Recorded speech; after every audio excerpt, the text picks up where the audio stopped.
Hola, muy buenas, soy David Ortega y nada, ¿tú también piensas que el láser CO2 K40 está súper mal optimizado en relación al espacio de trabajo? Pues nada, quédate hasta el final de este vídeo porque te voy a explicar paso a paso cómo he hecho yo para vaciar todo la carcasa del láser y digamos aprovechar todo el espacio. Así que nada, pues dicho esto, dentro vídeo.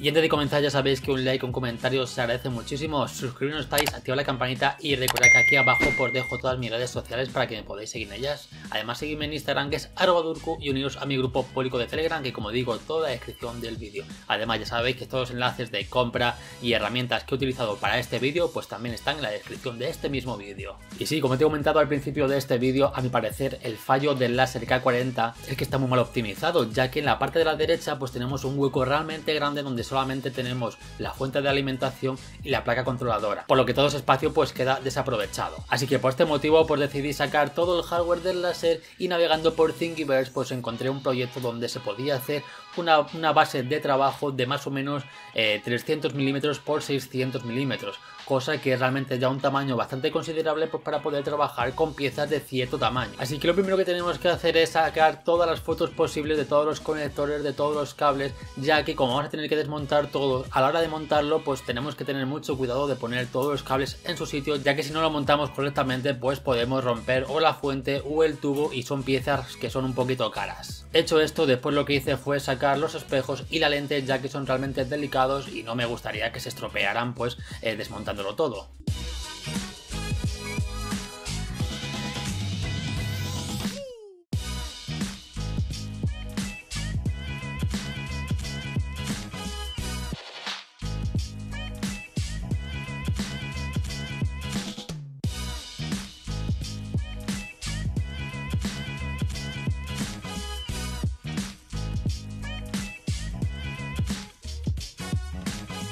Ahora tan solo tendremos que quitar todos los tornillos para empezar a sacar todo el contenido del láser.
Hecho esto ya podremos sacar todos los cables y toda la electrónica del láser. Y aquí tengo que decir una cosa, y es que la chapa que venía para separar las dos partes de, digamos, la parte de trabajo y la parte de la electrónica, pues venía con unos puntos de soldadura, por lo que aquí me tuve que ayudar con una Dremel y un disco de corte para quitar estos puntos de soldadura y así poder sacar esta chapa y tener todo unificado. Y ahora ya sí que sí, con todo esto pues ya tendremos todo el contenido del Laser K40 pues totalmente vacío y sin nada.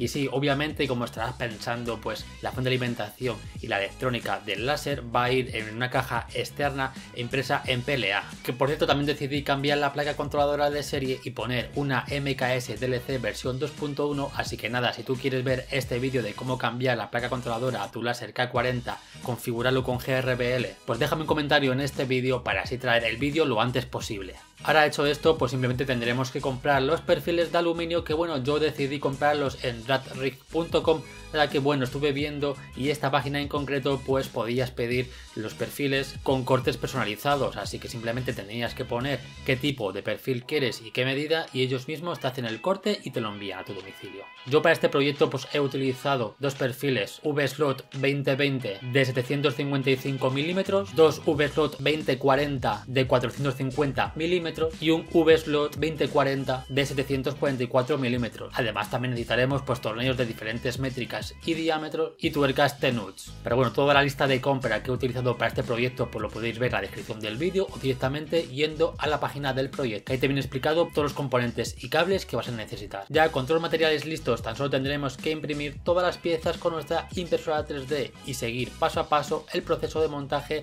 de la web del proyecto, el cual, aunque está en inglés, viene bastante bien detallado. Seguido todos los pasos pues tendremos nuestra nueva base de trabajo para el Laser K40, que por cierto estaréis viendo por aquí una imagen para que veáis pues el acabado final. Pues voy a cambiar las pequeñas patas de goma que trae de serie por unas patas mucho más altas y así vamos a tener espacio abajo de sobra para meter todo el tema de cables, la fuente de alimentación y demás electrónica.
Y así de esta forma pues tendremos una base para nuestro Laser K40 pues mucho más grande. En mi caso ha salido una base de unos 300 x 600 milímetros, tamaño que la verdad está realmente bien. Por lo que ahora simplemente tendremos que meter pues la nueva base de trabajo dentro del Laser K40 y eso sí, obviamente poner los espejos y la lente. Una vez hecho esto pues tendremos de nuevo que calibrar los espejos, así que si no sabes cómo hacerlo pues aquí arriba te dejo una etiqueta para que vayas a ver un vídeo mío donde te explico cómo hacerlo paso a paso. Así que lo dicho, si quieres ver el siguiente vídeo donde te explico cómo cambiar la electrónica de serie por una placa MKS DLC 2.1, pues ya sabes, déjame un comentario en este vídeo indicando que quieres ver ese vídeo y así traeré el vídeo lo antes posible. Así que espero que os haya gustado este vídeo donde te explico cómo hacer para que tu Laser K40 pues tenga una base de trabajo pues mucho más grande. Así que nada, ya sabéis que un like, un comentario se agradece muchísimo, suscribiros si no estáis, activad la campanita y recordad que en la descripción de este vídeo pues dejo todas mis redes sociales para que me podáis podáis seguir en ellas. Además, seguidme en Instagram, que es @dorku, y uniros a mi grupo público de Telegram, que como digo, todo en la descripción de este vídeo. Así que ahora sí que sí, me despido. Hasta luego, bye bye.